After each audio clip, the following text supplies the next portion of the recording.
Good afternoon, everyone, and a very warm welcome to the FSB webinar, Discover How Your Business Could Earn a Prestigious King's Award. I'm Dawn Edwards, I'm Managing Director of Challenge Consulting, a multi-award winning leadership and management development company, a long-standing FSB member and an advocate, and I'm currently the Regional Chair for the East Midlands. Today, I'm joined by a prestigious panel, including Marvin Cook, Peter Else, Dr. Mark Williams and Amanda Winwood. Now, hi Marvin, give us a wave. Marvin retired last year as Executive Vice President of Toyota Motor Europe and is Professor of Enterprise at the University of Derby Business School. And he's also Chair of the King's Award for Enterprise for the Derbyshire Lieutenancy. We're also lucky enough today to have with us three representatives from companies who have won King's Awards in the recent past within the different categories. Peter, hi Peter. Hello. Hiya. He's one of 39 double award winners for King's Awards for his global education company called Cozy Direct for both export and sustainability categories. He's a poacher turned gamekeeper and he's been working on the Derbyshire King's Award Committee as Deputy Chair for 4 years. Mark is a former Paralympic medalist turned entrepreneur and founder of Limart. Give us a wave, Mark. This is a multi-award winning British company creating stylish prosthetic leg covers. He's also been recognised within the King's Awards for Innovation. And last but certainly not least, we have Amanda with us. Give us a wave, Amanda. Hi, she is founder and managing director of the ethical and award-winning B Corp certified organic skincare brand Made for Life Organics that's been going for 22 years. Made for Life Organics was the first spa brand in the UK to receive B Corp accreditation and in 2024 received a prestigious King's Enterprise Award for Sustainable Development. So we've got some great experience here in this webinar today, and I'm going to be asking questions of all of these wonderful people to give us some hints and tips on how we as small businesses may be able to put our own businesses forward for the King's Awards and to learn more about them. So the topics covered in today's session will include: what are the King's Awards? What are they for and why do they matter? We're going to cover the benefits for small businesses, from credibility to new opportunities. And we're also going to have a step-by-step guide to the entry process. And of course, some top tips as well on how to get you on your way and how to make a strong application to give you the best chance of success. We're going to be hearing from these previous winners and of course from Marvin, who is responsible for having a look at pulling together all of these applications, and we'll hear also about how they're judged. So many of the questions that you're going to be asking of us might well be answered during the session.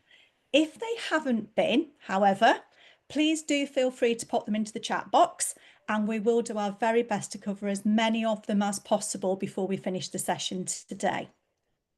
If for any reason you can't stay for the whole session, but clearly we hope you will, or you know of colleagues or contacts that you feel might benefit from this session, then the session is being recorded and shortly afterwards it will be available on our on-demand page on the FSB website in case you want to watch it again or send the link on to other people. If you're not yet an FSB member, I'd have to ask why not. We'd love to have the opportunity to speak to you further about the benefits of joining. So please do visit our website at www.fsb.org.uk and book a meeting with a membership advisor. They're all very friendly and all very experienced too in particular sectors. So there's something for everyone at FSB. So with no further ado then, I'm going to kick things off with a question to Marvin. So then, Marvin, what are the King's Awards and how do they benefit businesses? Well, good afternoon, Dawn. Good afternoon, everyone. King's Awards for Enterprise, to me, are the most prestigious awards that any company or organisation can receive. They've been going a long time. Originally, the Queen's Awards, they started in the late 1960s, and we were delighted that His Majesty the King continued them in his name more recently. They reflect His Majesty's desire to recognise, to promote and to celebrate outstanding business. And each year we see, well, typically more than 200 UK organisations receive them. you get a trophy, you get a grant of appointment from the King. It's presented to you by your county's Lord Lieutenant, and you can fly the flag and you can use the logo on your materials for a period of 5 years. But I think they're kind of the physical things. I think what we really see and what we hear from many of our recipients is increased sales and growth. We see access, to new clients and markets, and recognition on a global stage. And I think you think about Asia, China, Japan, really has some gravity and traction there. And I think thinking purpose-driven organizations, this is a great way to show what you're about and make it easier to attract and retain highly skilled staff. Wow, there's some amazing benefits there. Thanks for that, Marvin. So what type of achievements typically are recognised then within what you've just explained? Yeah, I think I'd just start by saying that some organizations may think, oh, this is for big companies. Well, I'll say this is for everybody. In fact, around 90% of organizations who receive awards each year, they're SMEs, typically 10 to 15% are micro, so organizations with less than 10 employees. So I'd like to say that. But there are 4 categories in which you can apply: innovation, international trade, promoting opportunity through social mobility, and sustainable development. And these awards are really to recognize companies, businesses who are doing the best in their sector. There are non-for-profits who apply for this as well. And I think one thing I would say is, many businesses or business leaders may think, is this for me? Am I really the best? Well, often businesses have a lot of humility, but in reality, the UK businesses are doing so many fantastic things. I just say, don't underestimate, where you are and what you can do. So there's a category for just about everyone, and small businesses we know are often at the forefront of sustainability and innovation, as well as all the other categories too. And social mobility, they're often ingrained, aren't they, in their local communities? So that's fantastic. Thank you. So how do you apply then? Can someone put you forward, or do you have to apply yourself? So unlike the honours system or voluntary service awards, which are nomination, this you have to apply for, and you apply through the gov.uk website.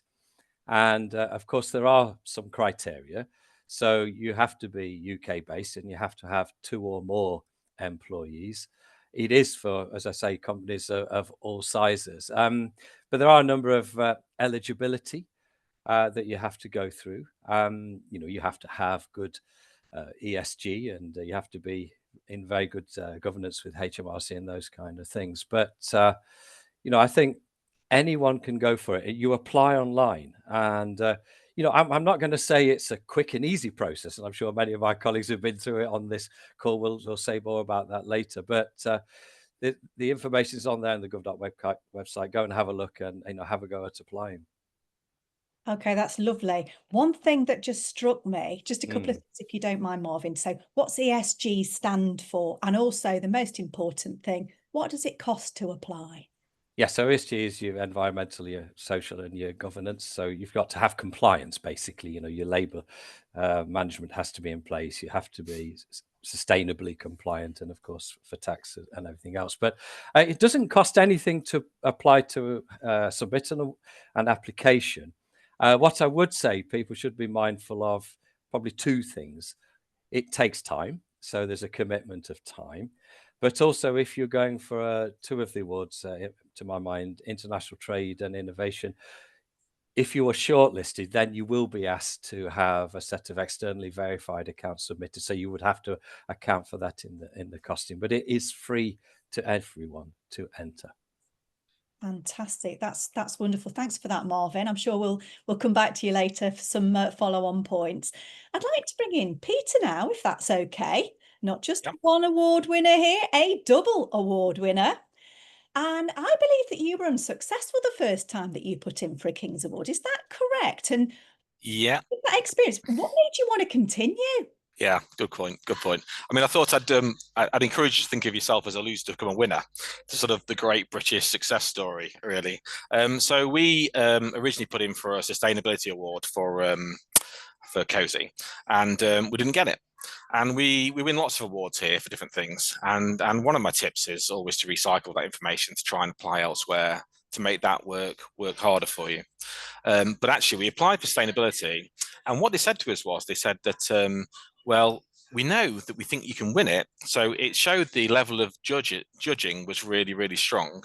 But actually, we don't think you've demonstrated enough externally, and we've not heard enough about your story. And what happened to me was, I let my rather junior marketing manager apply for it.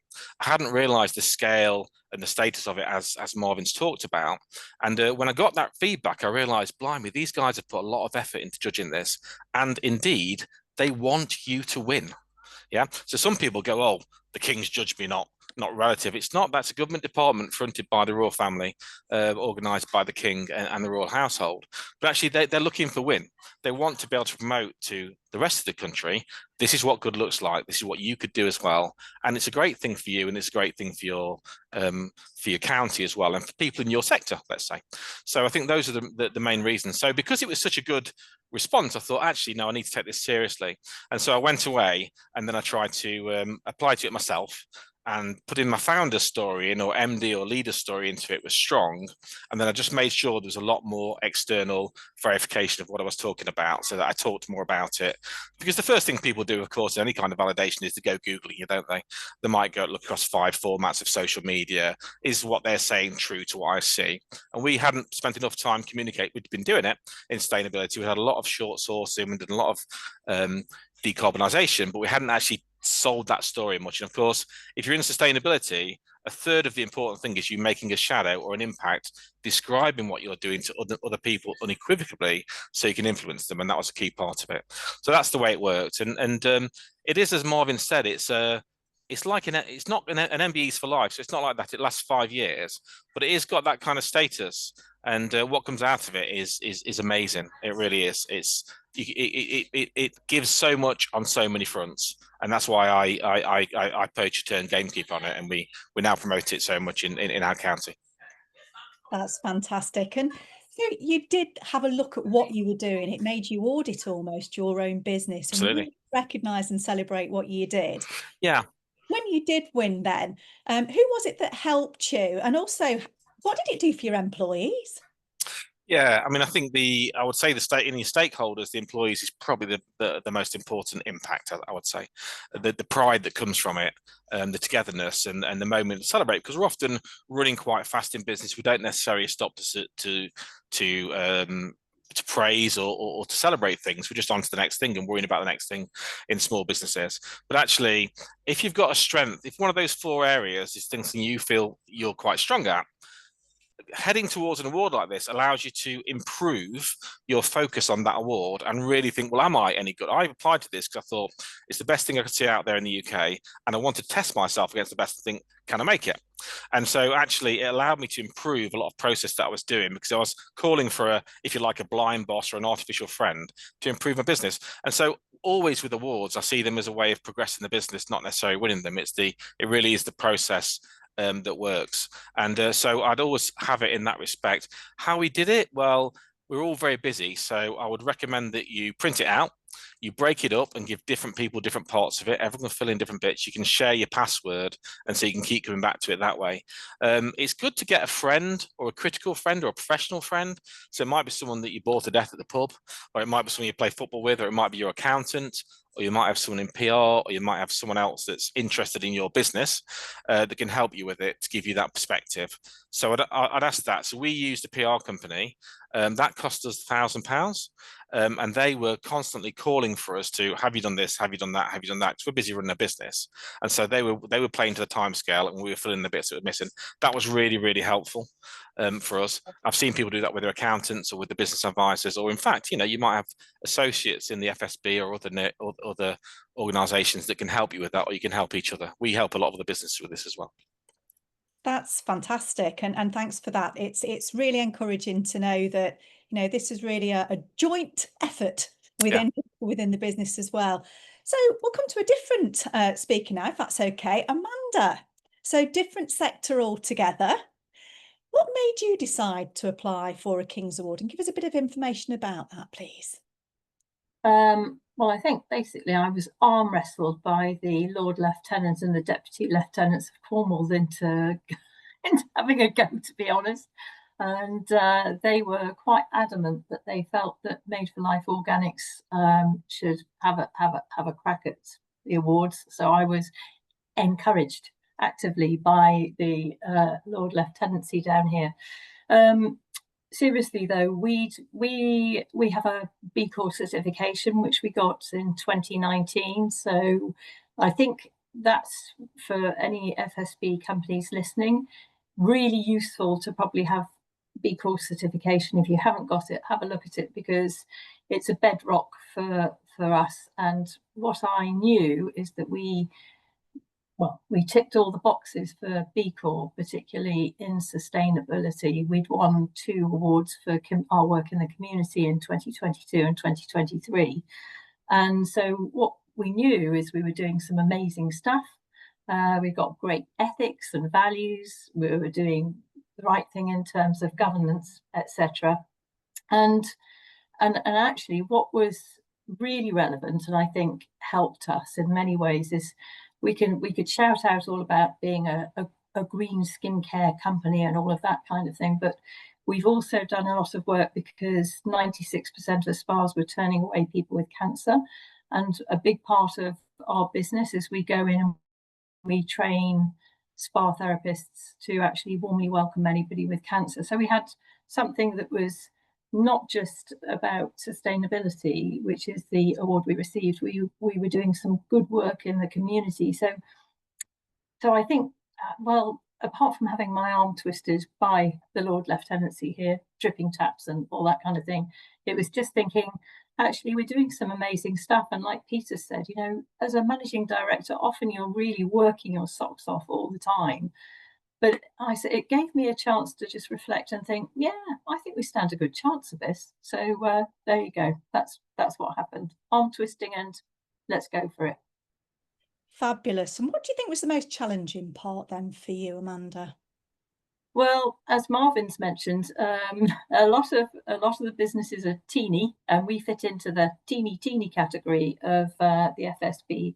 So we only have 6 employees. We're just turning over around 500,000.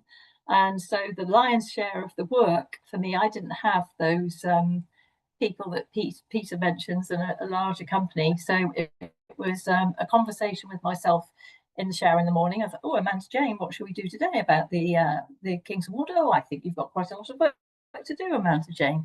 So in a way, what I would say is it took me 60 hours in total to do all the research, draft, read through the particulars, and they are very exacting questions.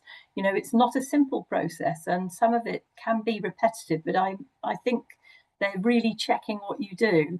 So it, as a manager, managing director, leader of a small business, what you need to be aware of is cutting yourself out the time, because you will have to, and you still have to manage your business. So that was probably one of the biggest challenges for me. But I would say that it was an amazing enforced time of actually reflecting what the business does. And often, as Peter said and Marvin's touched on, you get so busy, caught up in the day-to-day stuff, that you don't, as a leader of a business, often take that time to step back. So it was very good, but it's time. I'd say time is the biggest challenge. If you're going to do it, you need to be committed.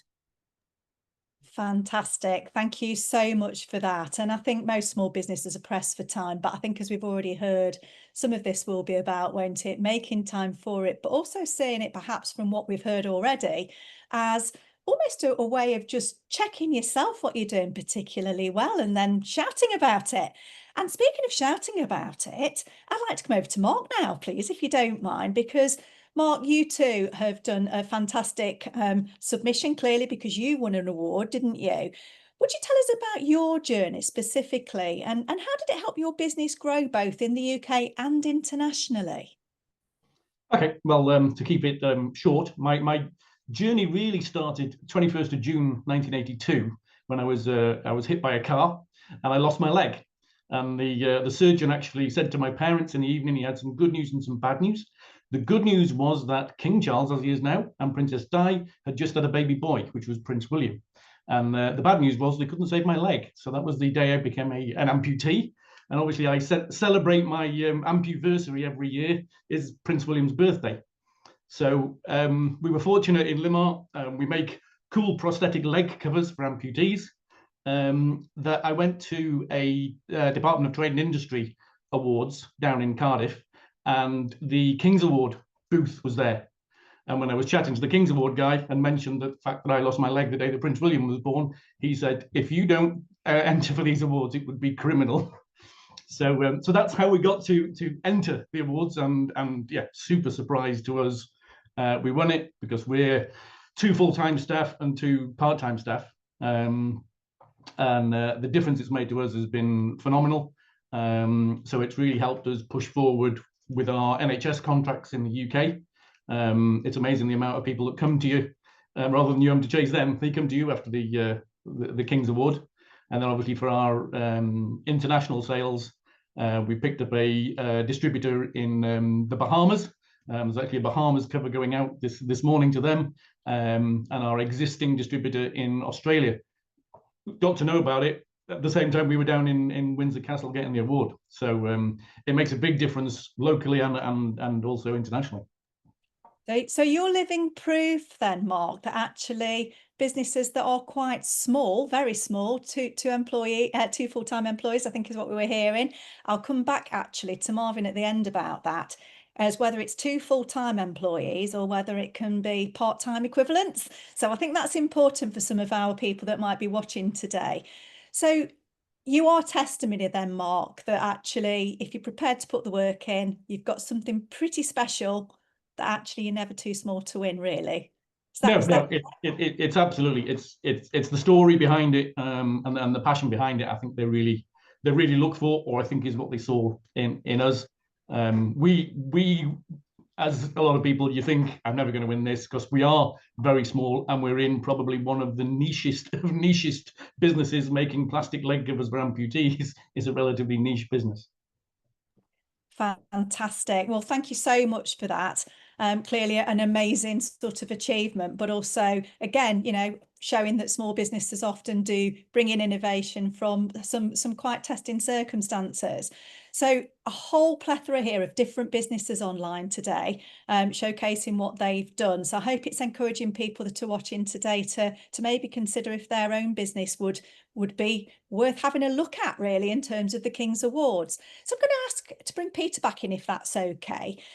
You mentioned that your employees have sort of celebrated a bit with you, quite a lot with you from what you were saying. Can you tell us about what you did to maximise on the exposure to get some growth and sort of people looking at what you do? Yeah. And Mark, an inspirational story from you. Let me start with that. That's just such a brilliant story, and the positivity you've turned that into is really is inspirational for all of us. And for Amanda to be dialing in from Japan as well is incredible. But yeah, so we really, there's a number of points at which you find out about this award. So you find out in Jan Feb whether you're in the final listings.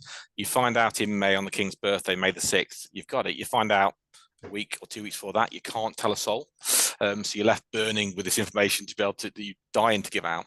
And so actually we had a press release ready that you can just put it out to all the local press and embargo it for a certain date. It goes out at the award comes out at 1 a.m. in the morning. So I can tell you from experience that by 7, your staff are telling you about it if you haven't told them at 9:30, because it's out there as is live. So you have to go early with it. Then there's the presentation of the letter, as Marvin says. The Lord Lieutenant comes and presents that. That's itself a brilliant experience. It's very formal. It's very dignified and civic. It's a grand experience. They'll come all decked up, and they'll come and tour around your business. And actually, then we invited both our staff and then all of their relatives and suppliers that work with us. Anyone that had been part of our story, we wanted to share that. And they came and gave it all out. We had some cakes. I've now got a marketing director that's merch crazy. Not as merch crazy as Mark, I think you should bring back in to describe his merch, which is just blown mine away. But you can see here, I've got a blue Queen's Award badge for the sustainability, and the recent one this time was the King's Award one for export. It's on all of our letterheads. We wrote to our partners at the point at which we'd won it and said, hey, we've won it. We've all won this together. You're our export partners. You've done this. And then you of course, get invited to go to the palace with a chance to meet the king. That happens. I mean, at the moment it's happening at Windsor, but before that it was happening at Buckingham Palace, and that's 200 of the most amazing people that are all in that room. And in that room was a few of the royals, and then Princess Anne was there, and then King Charles was there. I met him as Prince Charles before that.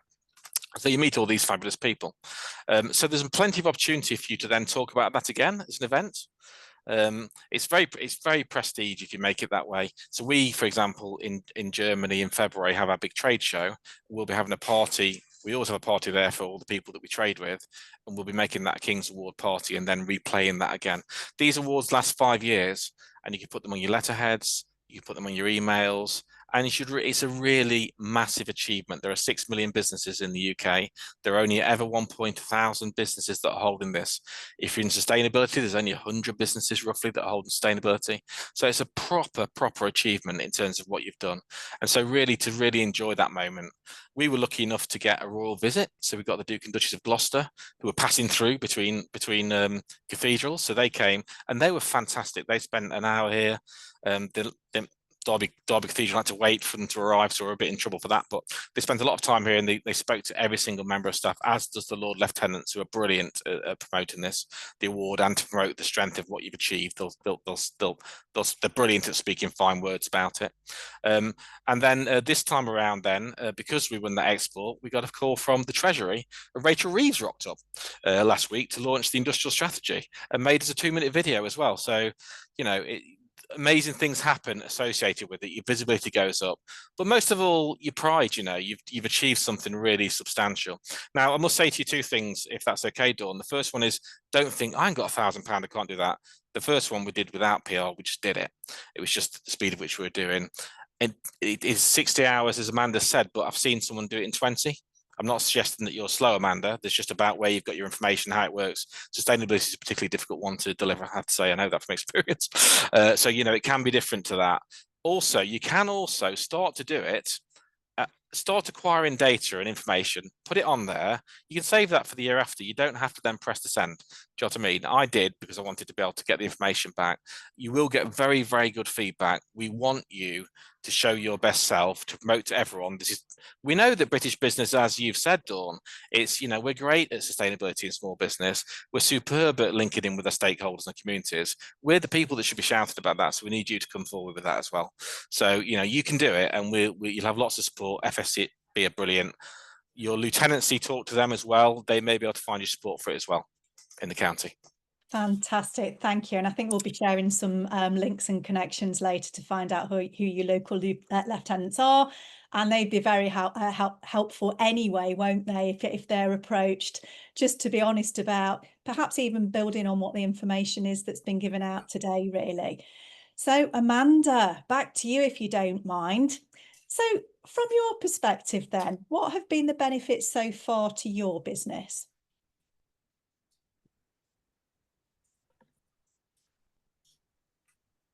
Oh, I don't know whether we've lost Amanda temporarily. Well, I think, like Peter said, it's apologies. You're back, Amanda. Brilliant Apologies, in frozen. terms of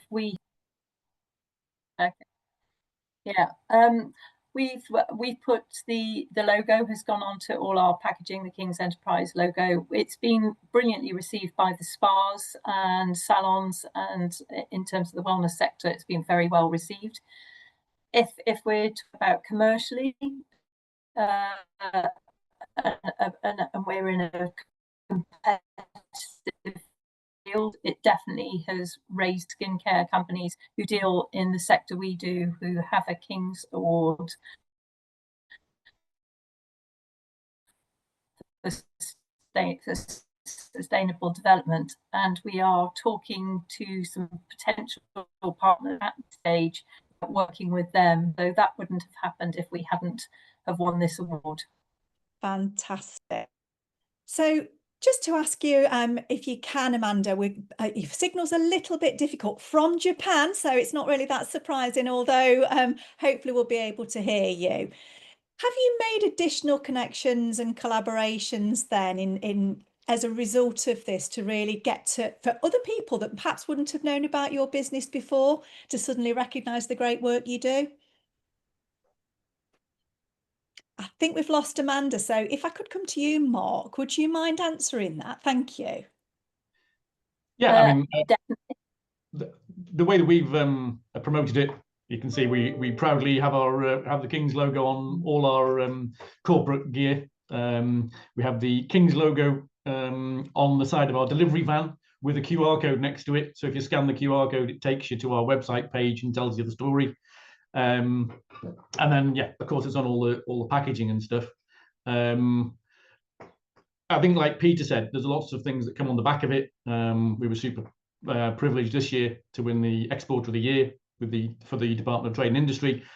I don't think there's an insignificant part that winning the King's Award plays in knocking onto all those different bits. And for sure, like I said before, the opportunities it gives you with distributors. And one great example, we're just upgrading our manufacturing here now with installing a laser cutter. And I met the guy who makes the laser cutters down in Windsor Castle at the awards. So there's even small little things that you just pick out of this this really great award.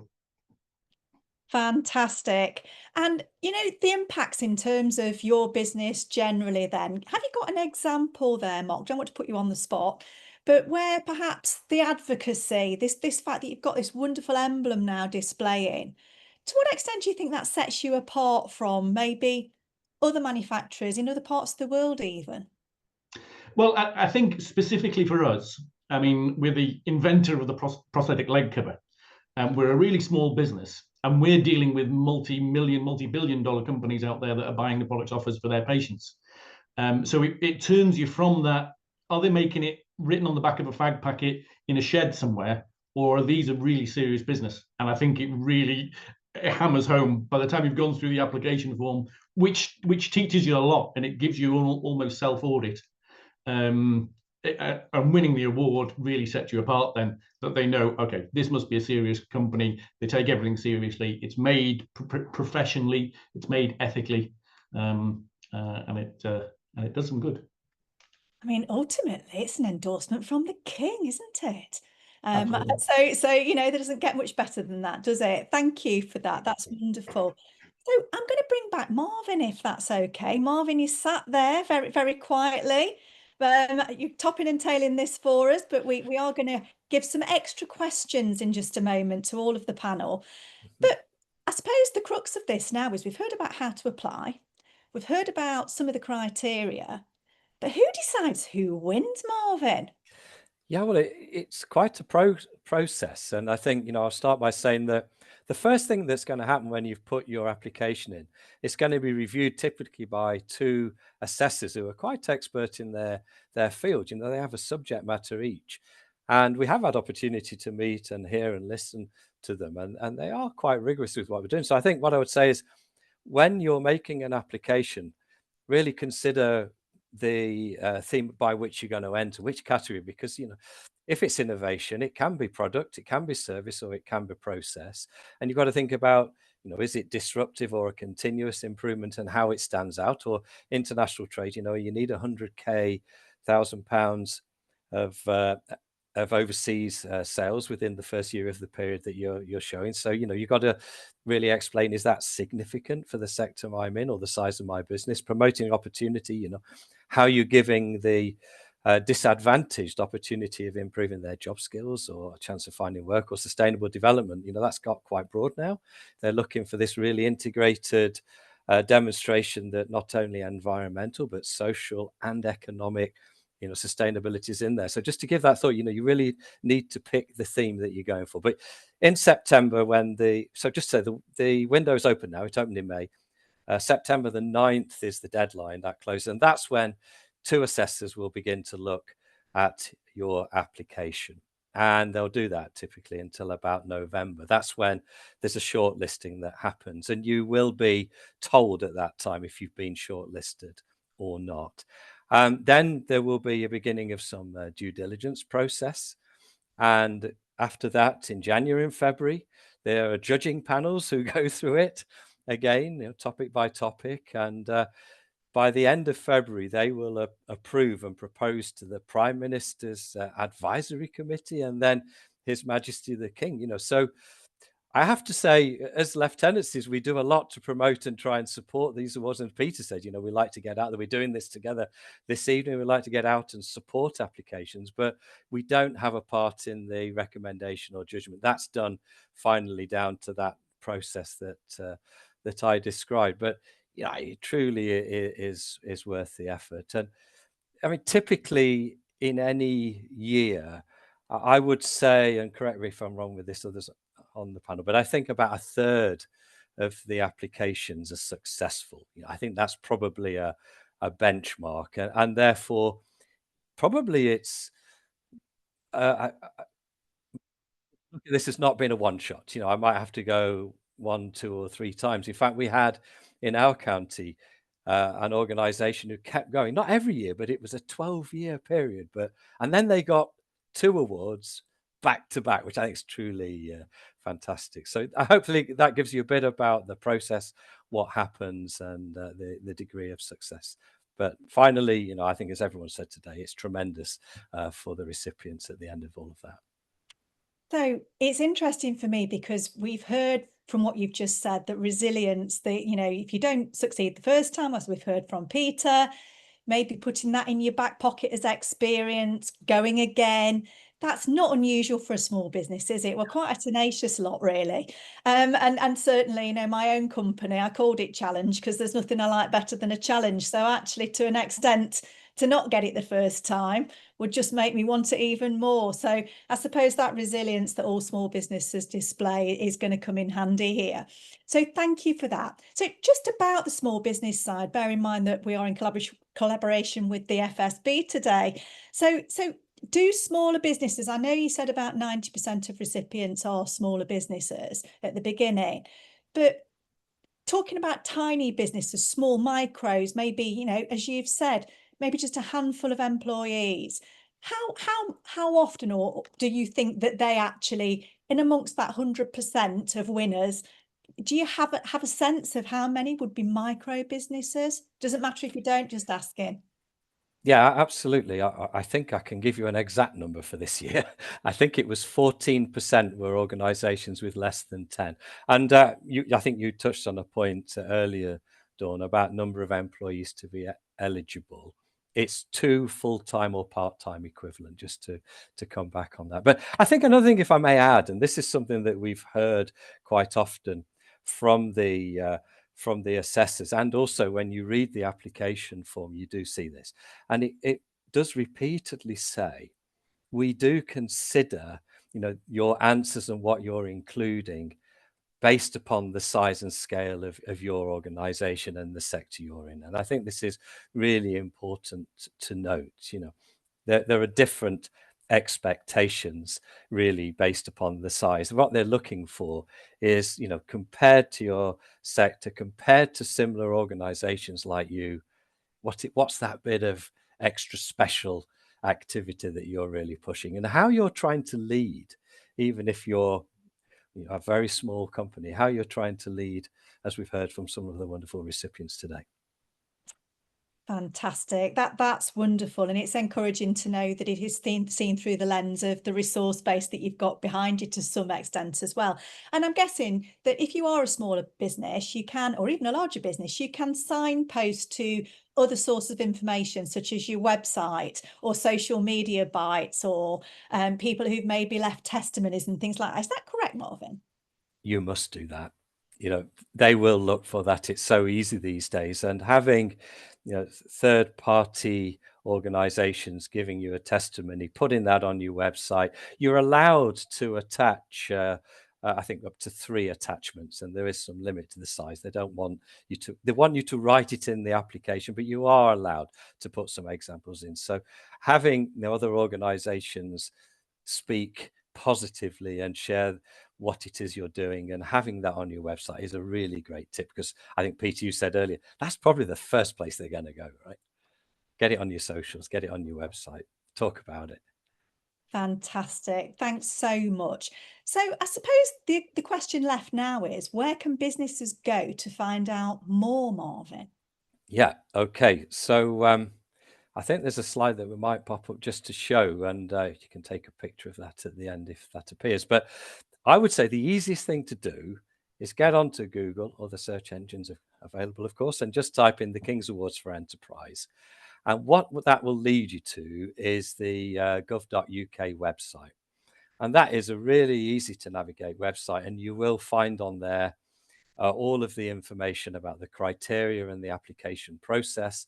And as Peter said, you start on there and you can keep going back to it, which is highly recommended.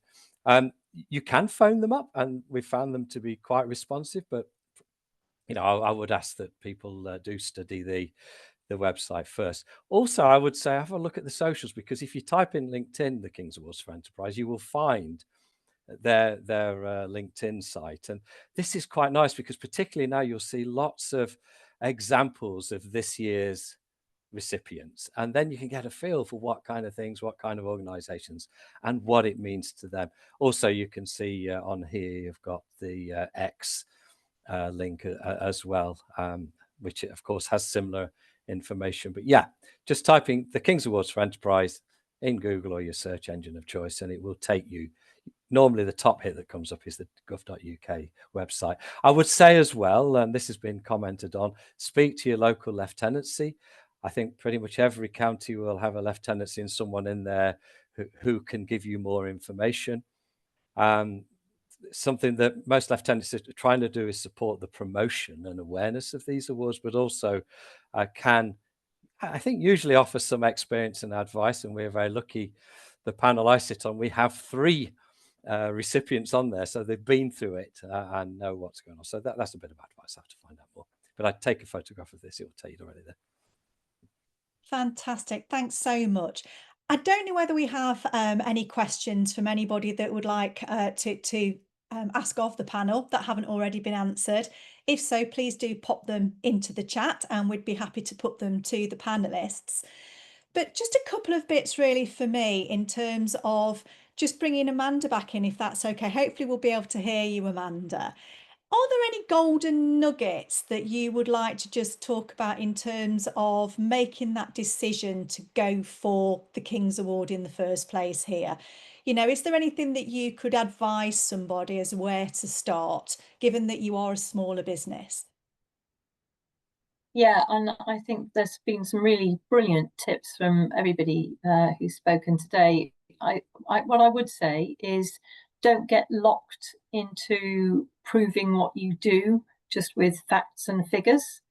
And when I did the application, I had, as Marvin's referred to, I attached some information and some research. However, our application was very much from the heart. I actually wrote it like I was speaking to a good friend or a colleague, telling them about what we were doing that was really good. So it was a very heartfelt story as much as anything.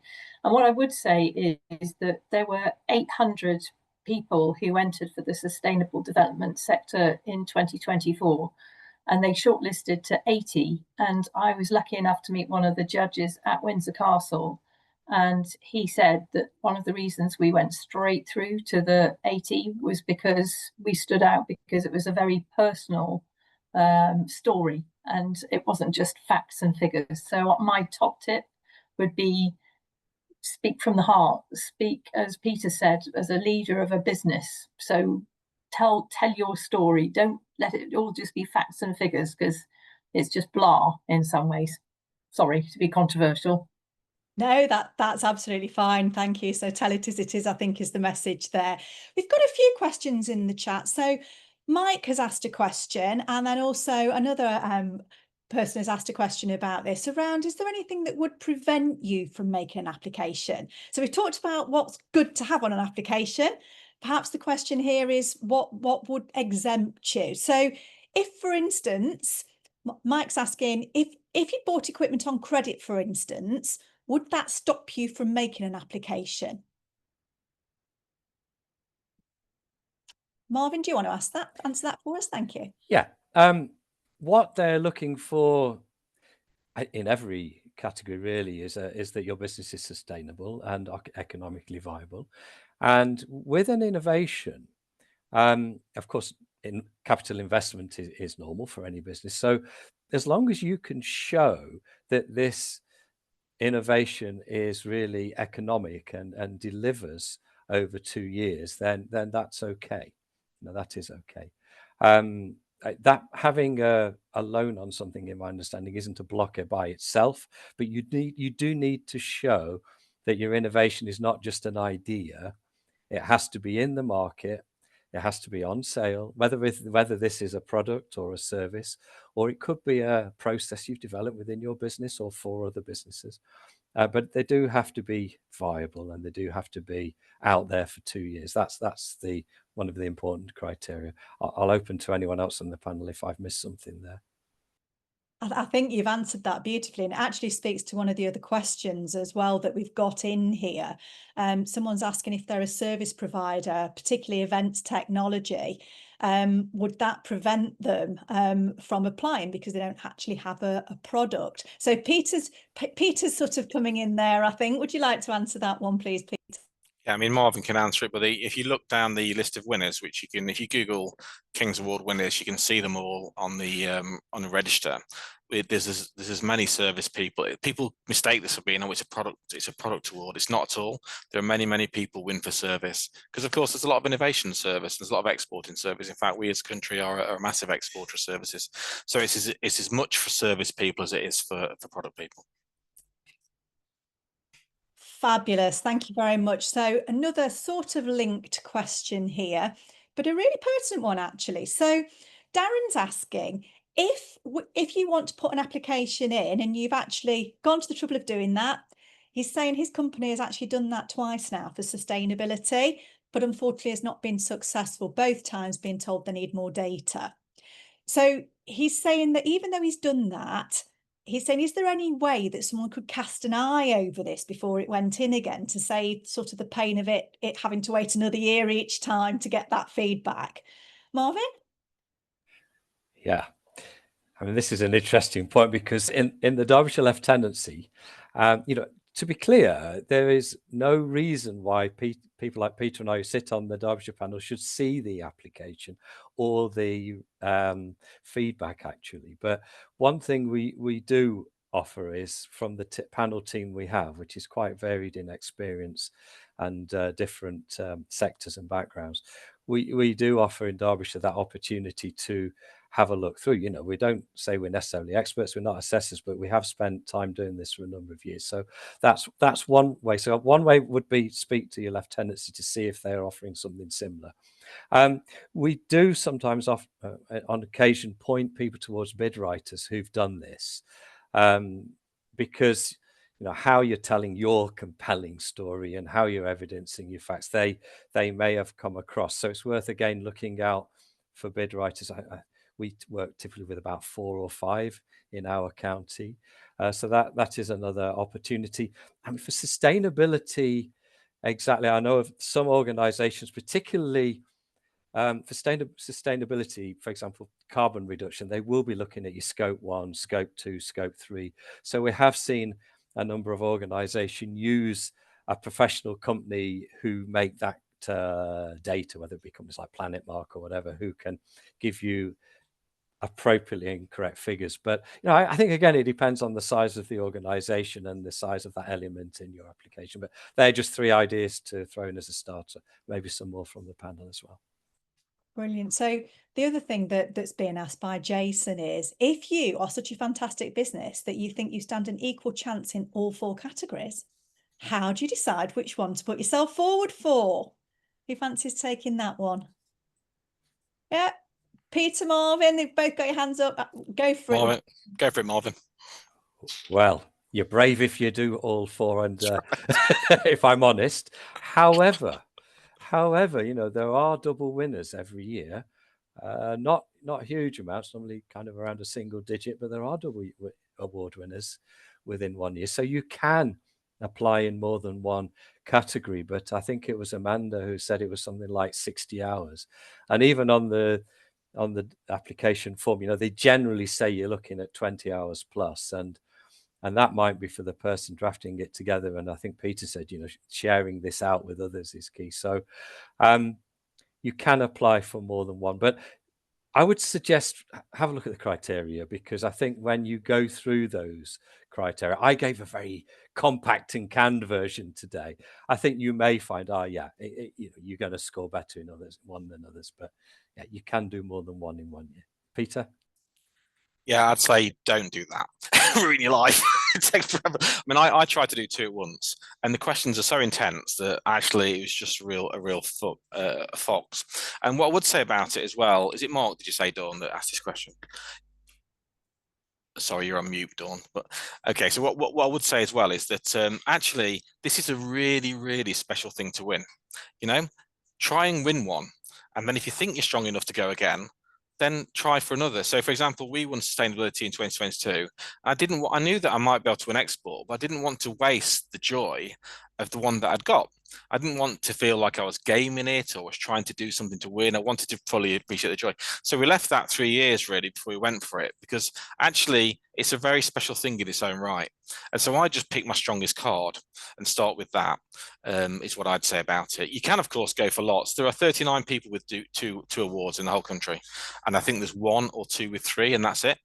I'd also say on the bid writers, do not go for national people that you Google and say we write bids, because the judges tell us they can spot them a mile off and they can spot your lack of involvement in that bid.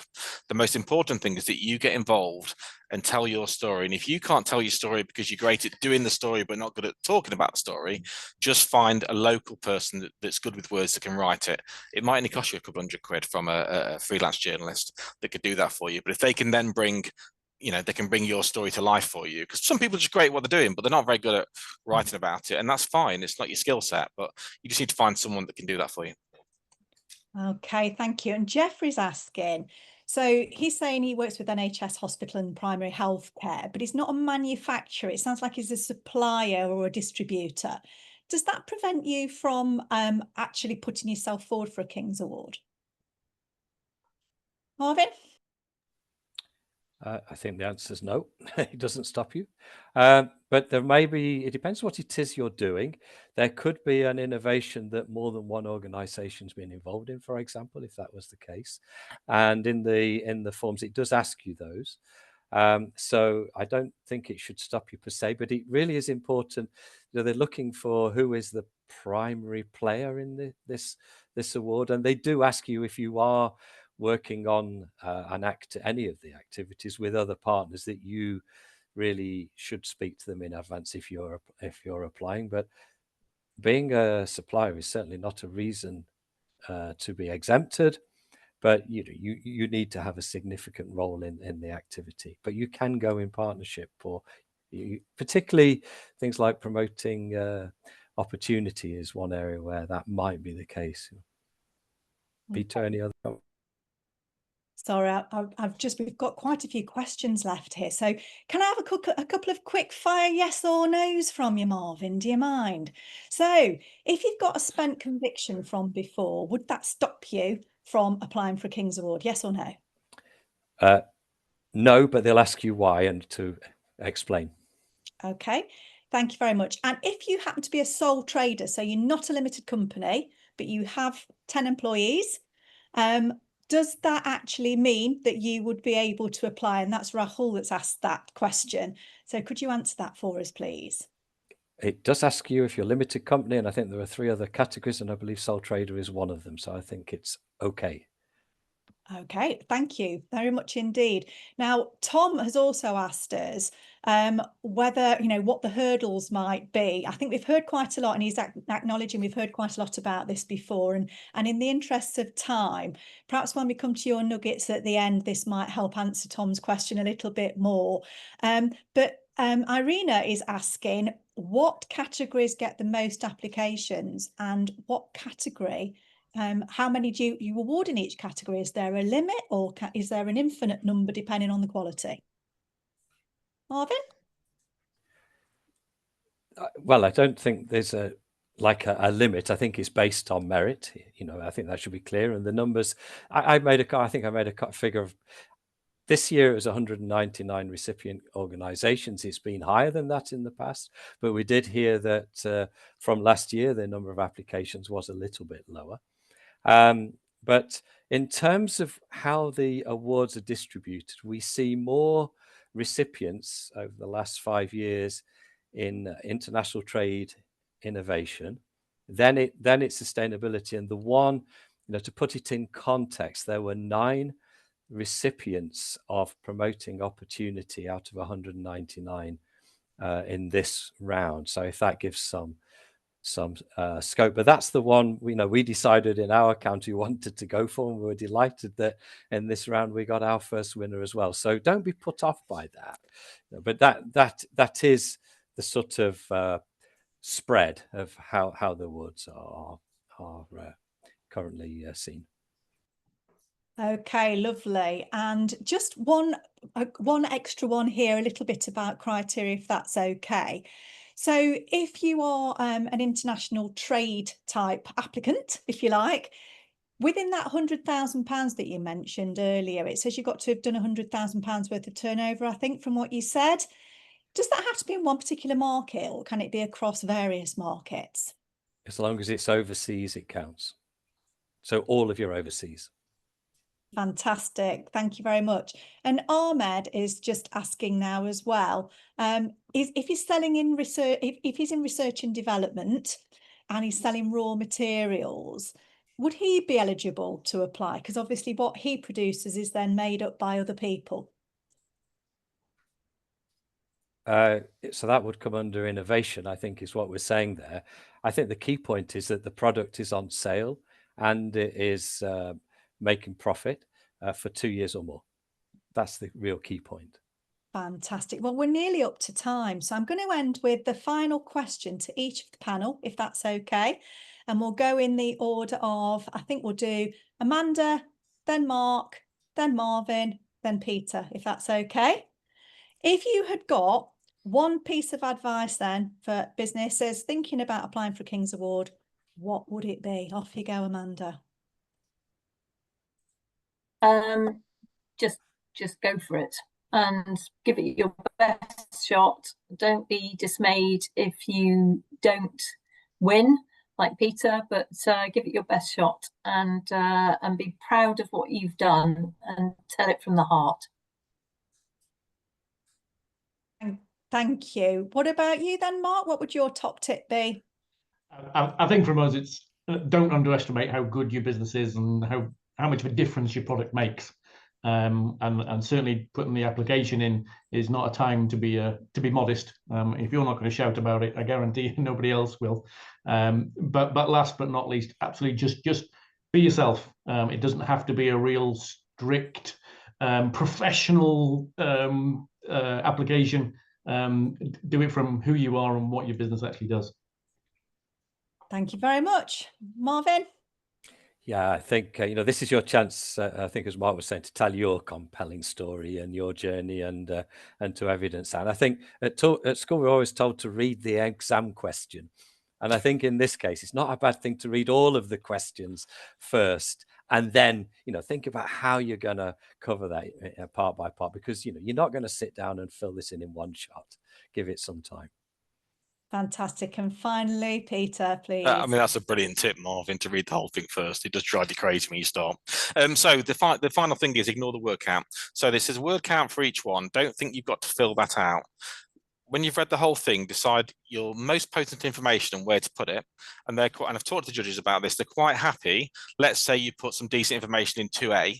If the same question, because they do overlap each other quite a lot, seems to be the same on question 17, you can just say, I refer to 2A. Don't say it twice, because you've got to remember the judges, the voluntary people like us, they're looking at maybe something like about 600 or 700 entrants, and they want to quickly understand your business well. So say it once, say it well would be my absolute key. Second thing is you must put in for it. Dawn's got us on performance measures for you lot watching this today. If you don't come forward now, she's going to sack us off and not use us again. So we need you. So come on. Thank you. And with that, our time is up.